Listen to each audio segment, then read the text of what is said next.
Brandon Sanderson is one of, if not the biggest fantasy author right now. And today we're going to take a deeper look into Elantris and discover how the master Conlangs.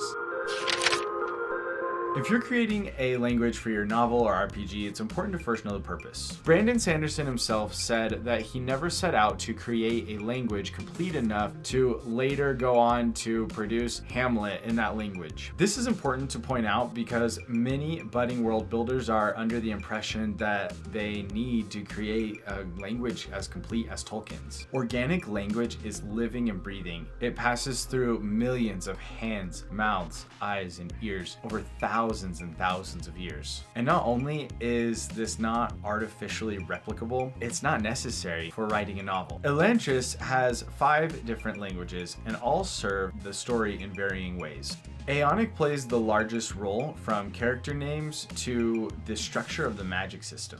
Fjordell, as the native language of one of the POV characters and major religions, also serves a very important role. Not only does it serve for characterization, it also helps us dive a little bit deeper into the culture of this main religion. The other languages, Duladin, Vorden, and Jindo, serve minor purposes in the story, specifically for characterization of minor characters, as well as adding flavor to the world. Knowing the purpose in creating a language helps us know how deep our creation needs to go. Duladin, Vordish, and Jindo served minor roles in the story and need less development, while Aeonic served a major role in the story and needs more development.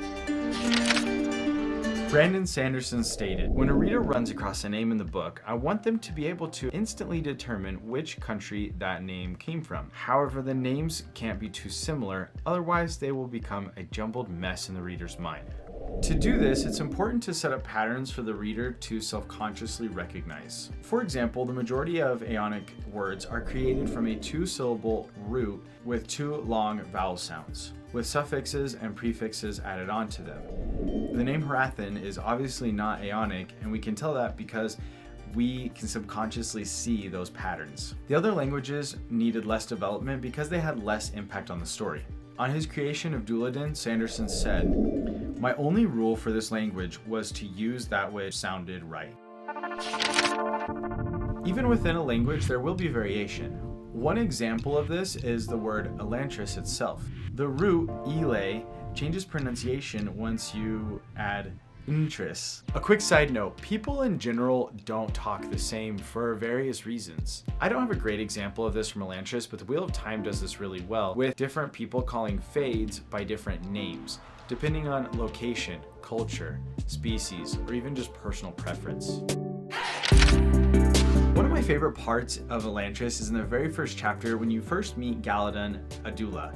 He calls Raoden Sule. This is an epic example of making your language work for you because it does 5 things at once. It provides characterization for Galladon as a foreigner, and specifically Adula. It provides characterization for Raoden as we see his reaction to this word. It also introduces the Dula culture and starts adding flavor to the world. The word Sule is later revealed to mean friend, which then develops Raoden and Galladon's relationship beyond mere acquaintances. And bonus, this exchange helps us, the readers, like these characters more and be more invested in their story. This brings us back full circle.